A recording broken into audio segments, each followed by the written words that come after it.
A moment, a decision, a tragedy.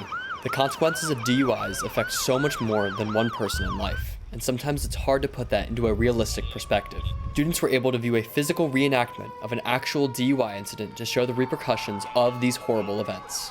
This is, something that impacts a lot of people and has the capacity to really completely alter the course of somebody's life in 1 second with one decision. DUI follows everybody. As soon as you get a license, irrelevant of your age, when you get the license, you're subject to every law of the vehicle code, including DUI. You may be a juvenile, but depending on your actions, there's also a good probability they will charge you as an adult for homicide by vehicle DUI, which usually includes a mandatory state and prison sentence, which is a minimum of 2 years.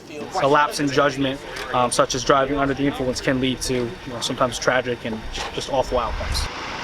I think it's important so that students see, sometimes we think we are in a better position than what we really are, or we think that we are immune to being injured or unfortunately killed. These preconceived immunities that people plant within their heads are exactly the thoughts and expectations every student and person has before going through these devastating scenarios. It can happen to absolutely anyone. Think before you act.